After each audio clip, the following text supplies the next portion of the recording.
चलिए अब हम बताने वाले हैं धातु व धनायन अभाव दोष। ठीक है, तो ये हमने क्रिस्टल जालक में हमने धनायन को यहाँ अभाव कर दिए। ठीक है, कमी कर दिए हैं, इसमें धनायन की कमी है। तो धनायन जो होता है इसमें कम व ऋणायन अधिक होते हैं। मतलब इस तरह के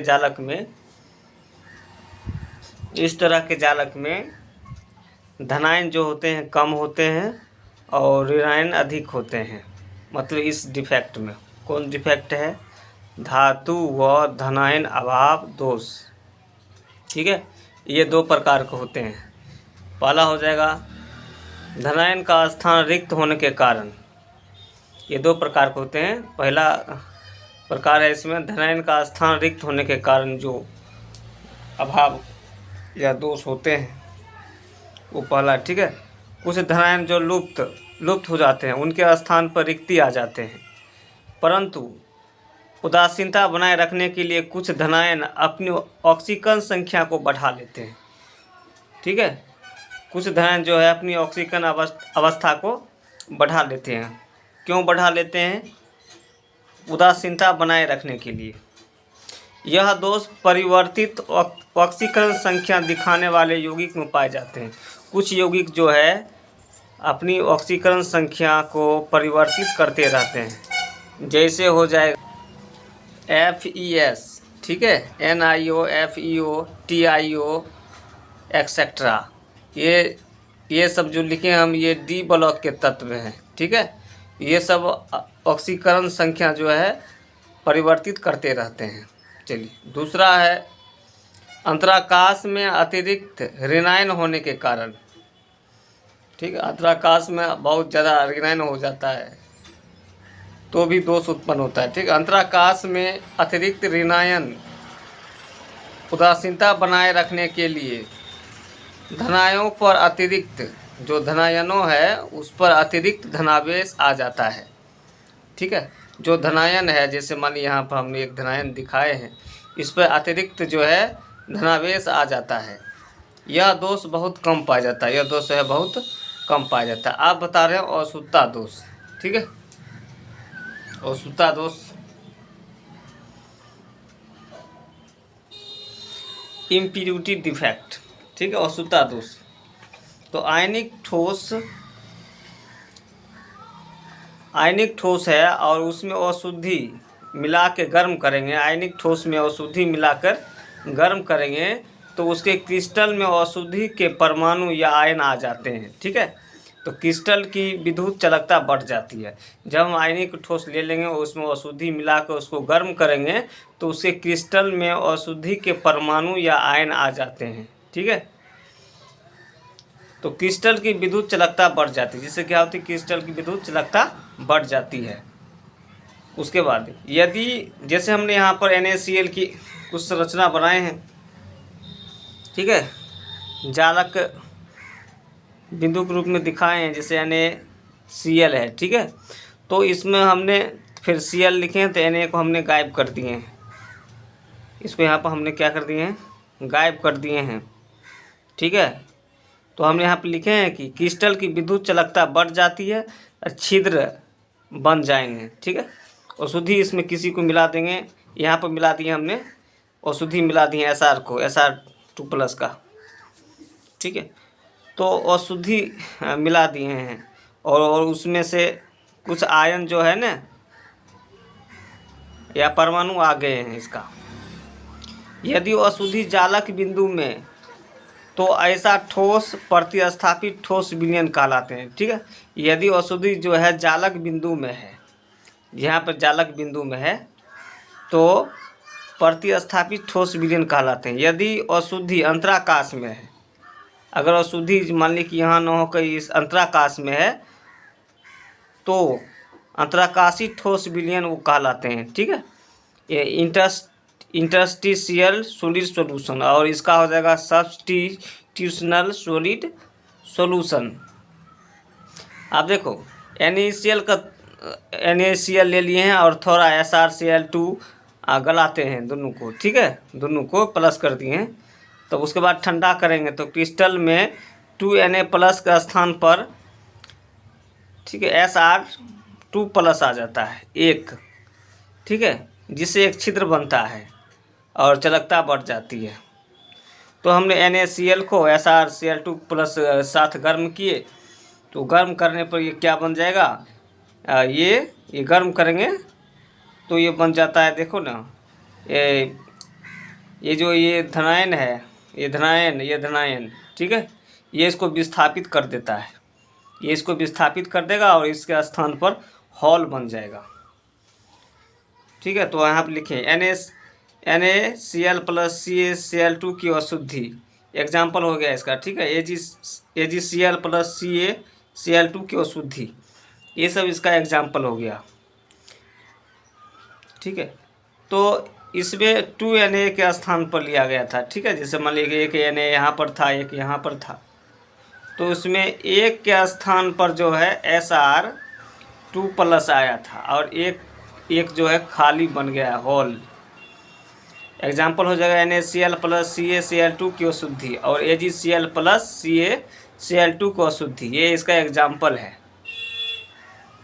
ठीक है, एग्जाम्पल क्या है इसका, NaCl+CaCl2 की अशुद्धि और AgCl+CaCl2 की अशुद्धि। एक एग्जाम्पल हमने यहाँ पर लिए थे NaCl+SrCl2 को, ये थोड़ा लेकर इसको फिर गलाते हैं, फिर ठंडा करते हैं, तो क्रिस्टल में ये आ जाता है कंडीशन। और अब चलिए हम पढ़ते हैं बैंड सिद्धांत। बैंड सिद्धांत क्या है, देखो, बैंड सिद्धांत है बैंड थ्योरी, परमाणु कक्षक या आणविक कक्षक, बैंड, परमाणु कक्षक या आणविक कक्षक जो है वो बैंड होते हैं। क्या होते हैं, बैंड। बैंड दो प्रकार के होते हैं, ठीक है, पहला है चालक बैंड। तो चालक बैंड में अधिक ऊर्जा होती है और ये खाली होते हैं, ऊर्जा अधिक होगा और ये खाली होगा। दो है संयोजी बैंड, तो इसमें ऊर्जा कम होगा और ये इलेक्ट्रॉन से भरे होंगे। चलिए, उसके बाद है इसमें जब संयोजी बैंड में इलेक्ट्रॉन, ठीक है, जब संयोजी बैंड के इलेक्ट्रॉन चालक बैंड में चले जाते हैं तो विद्युत धारा बहती है। दूसरा देख लो, इसी का कंडीशन है चालकों की व्याख्या। हम चालकों की व्याख्या कर रहे हैं किसके आधार पर, बैंड सिद्धांत के आधार पर। ये हमने बताए हैं, ये एक तरह का बैंड सिद्धांत हो गया है। ठीक है, चालक बैंड जो है अधिक, चालक बैंड में अधिक ऊर्जा होते हैं और ये खाली होते हैं। संयोजिक बैंड में अपेक्षाकृत कम ऊर्जा होते हैं और ये इलेक्ट्रॉन से भरे होते हैं। ये कंडीशन इसमें थोड़ा ध्यान रखना है, जब संयोजी बैंड के इलेक्ट्रॉन चालक बैंड में जाते हैं या चले जाते हैं तो विद्युत धारा बहती है। उसी के आधार पर हम चालक की व्याख्या किए। देखो, संयोजी बैंड व चालक बैंड में अतिव्यापन इलेक्ट्रॉन चालक बैंड में चले जाते हैं, जिससे क्या होती है, विद्युत धारा प्रवाहित होती है। यहाँ हमने दिखाए हैं, ठीक है, अतिव्यापन से। तो हमने यहाँ पर लिखे हैं थोड़ा अतिव्यापन, तो हमने चालक के दिखाए, थोड़ा देखो अतिव्यापन हुआ ना, इधर इसको ठीक से हम दिखा रहे हैं। इसका देखो थोड़ा अतिव्यापन किए हैं, ओवरलैपिंग। तो ओवरलैपिंग करने से इलेक्ट्रॉन जो है ना, इससे इसमें चल जाते हैं। ठीक है, चालन का इलेक्ट्रॉन क्या हो जाते हैं, बहने लगते हैं, जाने लगते हैं। चलिए, कुचालक देखो, बैंड सिद्धांत के आधार पर कुचालक की व्याख्या। संयोजी बैंड व चालक बैंड के बीच जो संयोजी बैंड है, ठीक है, और ये मान लीजिए कि संयोजी बैंड, ये संयोजी बैंड है और ये चालक बैंड है, खाली वाले जो दिखाया गया है। संयोजी बैंड व चालक बैंड के बीच ऊर्जा अंतर बहुत अधिक होता है। संयोजी बैंड रहे, जैसे मान लीजिए कि अब संयोजी बैंड है और ये चालक बैंड है, इसके अंतर जो है ऊर्जा का अंतर बहुत अधिक होता है, इसलिए इलेक्ट्रॉन चालक बैंड में नहीं जा पाते हैं, विद्युत धारा प्रवाहित नहीं होती है। कहने का मतलब हुआ कि संयोजी बैंड और चालक के बीच के अंतर जो है ना, इसके बीच का अंतर है बहुत ज़्यादा, ये हटा हुआ है बहुत, जिसके कारण इलेक्ट्रॉन जो है बैंड में नहीं जा पाते हैं, इसलिए विद्युत धारा प्रवाहित नहीं होती है। ठीक है, आप देखो अर्धचालकों की व्याख्या। संयोजी बैंड व चालक बैंड के बीच ऊर्जा का अंतर बहुत कम होते हैं, तो कुछ ही इलेक्ट्रॉन ऊष्मा अवशोषित करके चालक बैंड में पहुंच जाते हैं, जिससे विद्युत धारा प्रवाहित होती है, यानी कम होती है। ठीक है, ये जो चालक बैंड हुआ इलेक्ट्रॉन से खाली है और संयोजी बैंड इलेक्ट्रॉन से भरे हैं। तो देखो इसमें कुचालक में इसमें अधिक ऊर्जा अंतर पाया जाता है। ऊर्जा अंतर को हमने ईजी से दिखाए हैं, लगभग 3 इलेक्ट्रॉन वोल्ट से अधिक रहते हैं। ये अधिक ऊर्जा अंतर है, यहाँ पर हम दिखाएं अधिक ऊर्जा अंतर है, ये कम ऊर्जा अंतर है। इसमें ऊर्जा अंतर अधिक है, इसमें ऊर्जा अंतर क्या है, अधिक है तो ये कुचालक होगा।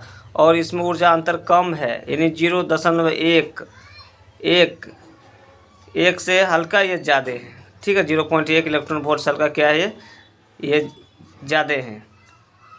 ठीक है, तो ये कम ऊर्जा अंतर है, इसका ये ऊर्जा अंतर बहुत कम है और इसका ऊर्जा अंतर अधिक है, मतलब 3 इलेक्ट्रॉन वोल्ट से क्या है, ये ज़्यादा है, तो ये कुचालक हो जाएगा। और बैंडमाती व्यापन हुआ है इसका। ठीक है, इलेक्ट्रॉन प्रवाहित हो गया है इसमें, तो ये चालक है।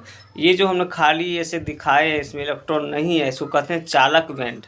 और ये जो हमने डॉट डॉट से दिखाए हैं, इलेक्ट्रॉन भरे हैं, ये उसको कहते हैं संयोजी बैंड, वैलेंस बॉन्ड। और ये हो जाएगा कंडक्शन बॉन्ड। ठीक है, ईजी को हमने वर्जित ऊर्जा लिखे हैं, फॉरबिडेन एनर्जी। और इसके जो दूरी है ना, वर्जित ऊर्जा अंतराल इसको कहते हैं, इसके बीच की दूरी को। ठीक है, जो आगे फिजिक्स में इसको अच्छे ढंग से पढ़ा जाएगा।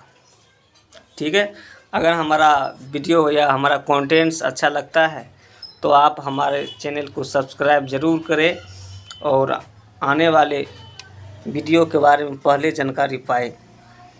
ठीक है, थैंक्स फॉर वॉचिंग।